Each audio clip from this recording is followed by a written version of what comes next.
In Part 2, Yamcha being there as Goku's equal put a quick end to the Buu arc, and his desire to become stronger had him eventually go through Rodai Kaioshin's ritual, offering the same charity to Vegeta. For the final part, we head into the GT route. Yamcha and Vegeta's rivalry has them spar on the Shinden at the time Pilaf sneaks in, and confront him just before he can make a wish after getting healed. Mai recognizes Yamcha as the teenager with Goku's group when Pilaf's castle was destroyed, and Pilaf is frustrated enough to say he wishes Yamcha was the helpless boy he was back then, which Ultimate Shenlong interprets as taking away his Saiyan genetics and making him younger. The origin of these genetics was something he never told Vegeta, who is furious to learn the one he's been aiming to surpass for over 2 decades was a fraud with borrowed strength, when knowing he could never compete with a Saiyan on equal footing. Yamcha fights Vegeta to prove his strength as an Earthling, which is still enough to damage Vegeta with what he's achieved through his own effort, still having him retain all the strength he had without the Super Saiyan transformations. But that difference has Vegeta make him keel over when he transforms, when having regained them as GT Gohan did,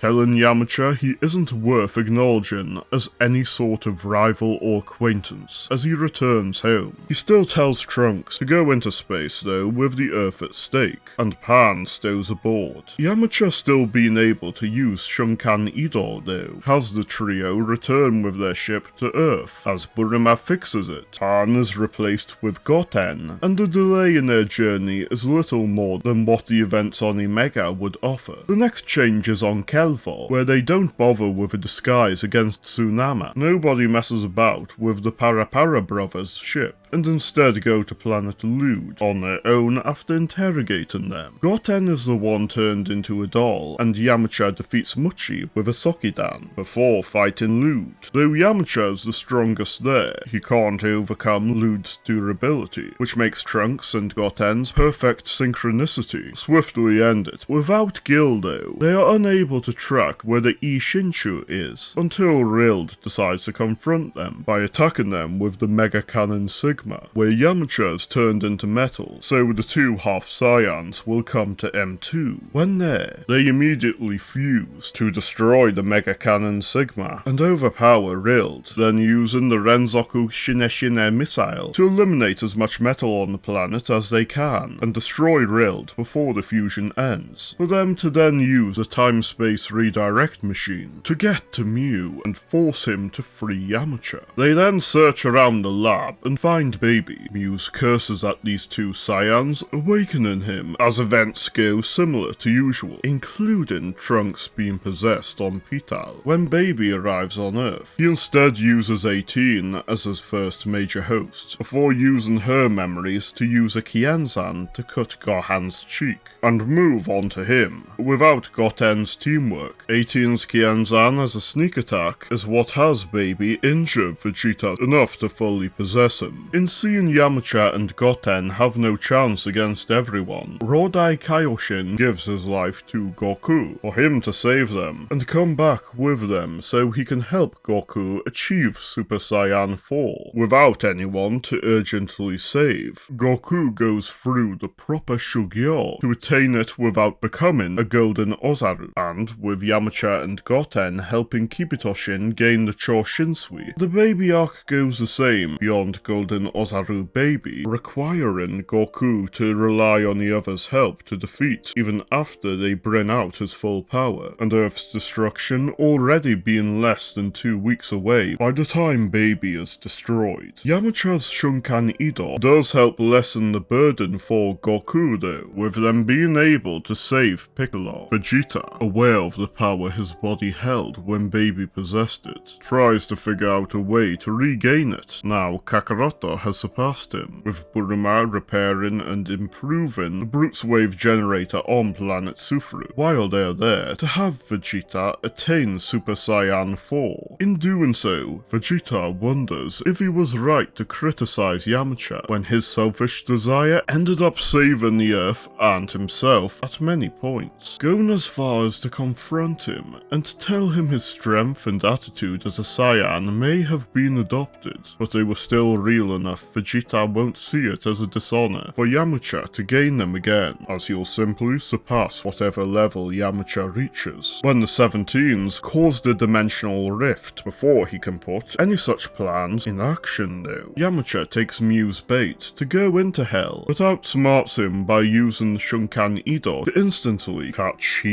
and Gero as they attempt to leave him there, and gets through the portal before it closes. Hellfighter 17 deals a fatal blow to Yamcha though, as he uses his remaining ki to get to Dende and be healed while leaving the battle to everyone else. Goku being there has him sense Kuririn's ki fade, and immediately goes to face 17 with enough rage he doesn't hold back on helping 18 finish him off. Meanwhile, Hellfighter 17 is easily dealt with by Vegeta, and Mew's plans are brought to an end. The evil dragons are then unleashed as Goku and Vegeta go about facing them and quickly make their way through most. Vegeta stopping San Shinlon from interrupting Goku and Su Shinlon's battle. It's when E Shinlon shows up that Vegeta overpowers him with the additional boost Bulma's generator provided his form. Before E Shinlon absorbs the Dragon Balls, Bulma brings the generator to boost Goku, and they then fuse as events go as expected, until Su Shinlon's sacrifice, where, having watched most of what was going on from the Shinden, Yamcha's familiarity with the technique from his time in Otherworld has him create the Cho Ultra Genki Dama and use Shunkan Ido to bring it to E Shinlon, just before he attempts to destroy Earth with the -NG Powerball, Yamcha eradicating him and saving the universe. After the wish to revive everyone, Vegeta tells Yamcha this is his one chance to become a Saiyan again, but Yamcha refuses when having defended Earth without such genes, and relying on the Dragon Balls for strength unnatural to him would go against what they'll have to do now. 11 years later, Vegeta senses his lifespan coming to an end and goes with Goku to settle their rivalry. Yamcha happy to have helped push these two so far. As for him, he easily wins one of the Tenkaichi Budokai the Dragon Team don't participate in, and uses this to establish the Shin Kamisen Ryu in hopes other Earthlings can seek out strength like his without relying on a wish. It's through this that we see the different layers to the Dragon Ball's karma and Yamcha's character. Though managing to change the course of the story drastically, the bad karma of his selfish wish for greater power had him ultimately serve in supporting the other characters' growth, until shedding that mistake.